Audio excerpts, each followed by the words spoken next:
servers, but it didn't originally show it as a proper update. But now that it's given the error, it does show up under updates on the control panel as a potential update. So we're going to install that update. So we download and install the update on that server, and we rerun the cluster test again. There it is, the patch that we're installing, and it's required to restart. So I restarted it, and later on here I reran it, the validation, and it failed for a different server with that patch. So I had to install that one and reboot it as well. So that's what I'm doing here. I'm rerunning the test. SQL Server 04, and as soon as I select SQL Server 04, it'll select SQL Server 05 and SQL Server 06. I'm going to add, actually it doesn't manually, you had to manually type that in. There was a little glitch in the video there.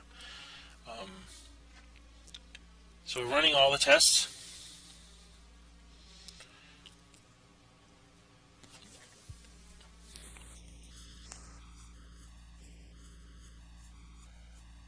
We run the cluster validation tool again. This time we hope to get it working, but this is going to fail again because there's a missing update on a second server which didn't show up. It's very peculiar that it doesn't show up when you run it the first time, but it doesn't. So we went through and checked all 3 servers for that patch, and 2 out of 3 were in fact missing the patch. So we installed that on the remaining 2 servers, and we rebooted. Here we're installing, and we're revalidating the cluster. We selected all 3 servers there of the cluster, 4, 5, and 6, and we're validating the cluster. As you can see, there's a storage warning. Updates was successful. We ran the validation tool for the 4th time, and only 1 warning remains. It's safe to ignore. This warning, if I showed it here, is with storage. This has to do with valid SCSI ID vital project data. This is the error that is being fixed by Ross right now, and we thank Ross for that work. It's missing a worldwide name and on the disk and through iSCSI, and that's why it generates that warning. It's done differently in open source clusters, so this is unique to Microsoft clusters that has that problem.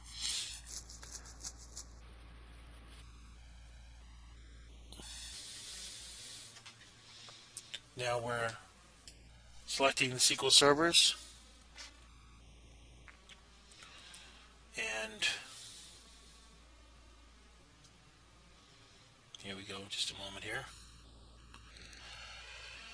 Alright, now we're giving it a cluster name. This is actually doing the cluster install. So I call it SQL cluster. Is the cluster 2 is the name, since I already have a SQL cluster 1. And I'm assigning an IP address that's on the same subnet as the 10.10.10 network. I'm giving it a 53 address and going through and running it with that. And it's going to go through. We're speeding up the video here so that it goes a little faster. To install the cluster, it's now forming the cluster.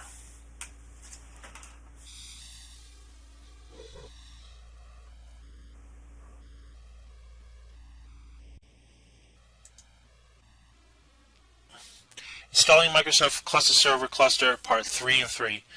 You can see the details of this at wanfuse.blogspot.com for a written document of everything we do here that goes into slightly more detail. Again, as we were showing in the previous video, is installing the SQL cluster now. We're speeding this up so that it doesn't take so long to do, but it shall finish here in just a few minutes.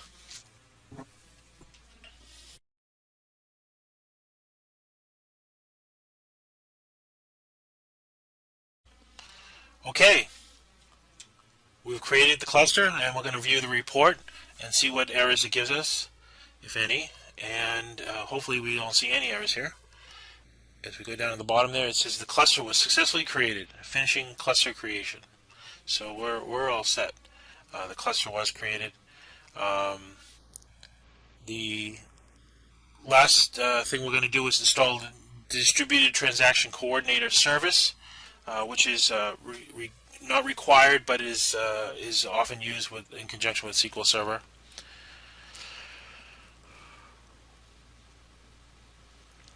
And we're configuring application, and next, and distributed transaction coordinator is selected, and click on next. We're going to give this name of SQL cluster DTC, which is the default, and it's going to be on the 10.10.10 network, and it's going to give the address of 54, which is the next one in series. I try to keep things straight in the DHCP ranges. Here we're selecting the cluster disk. There's one cluster disk required for this service alone.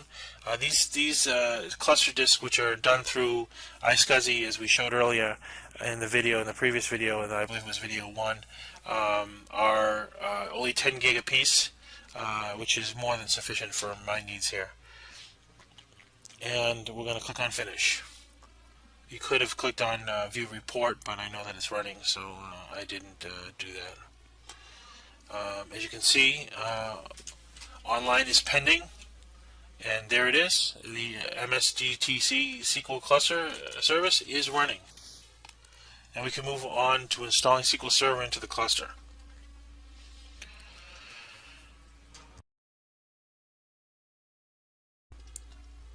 Okay. Alright. Now, this brings us to a bug which is in Proxmox 2.0 because it is still in beta, which is very annoying. It does not acknowledge the change of the ISO files in the CD-ROM. So the workaround for that is to actually create a second VM, a fourth VM with just Windows 7 installed, and mounting the ISO, and you'll need a reboot, but just uninstalling the CD-ROM and reinstalling the CD-ROM with the right ISO in that virtual machine and accessing it over the network. It's a pain, but it's necessary. It does, because it doesn't acknowledge it. I've filed a bug report, and waiting to hear back on that. There we are. We go to a share, and we install it. It takes a little bit longer because it's going over the network to bring the files down, but it is a virtualized network, so it's not that bad. Again, here I'm describing the bug in version Proxmox 2.0 beta, which leaves you unable to swap CD-ROM images in CD-ROM. The workaround is sloppy. No question about it, but it does work, and it doesn't cause any downtime with the actual service by doing that. Again, here we're just describing that we're going to build the server with Windows 7 installed. That can be shut down and reboot freely. Mount the CD-ROM as a VMware share, so you can access it through the VM that you're working on over the network. If you can't ping the servers, then you can't access the share. So you got to make sure that the firewall is open enough to be able to do that. Here we're selecting the remote CD-ROM, and we're running setup.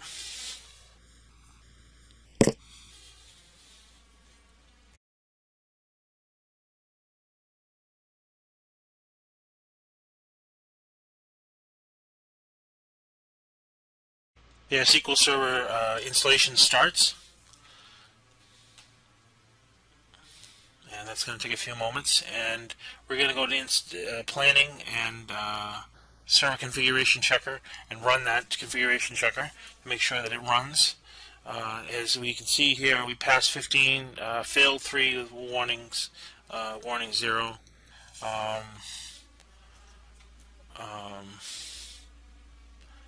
And we're actually going through and we're running that because those failures were not relevant. Sorry, there was 0 failures. Apologize. Okay, now we're selecting the Euler agreement, and the warning generated because our SQL was due to the SQL implementation. That's why we ignored them. I did that off the camera as I investigated that, so that's why I blinked by those errors.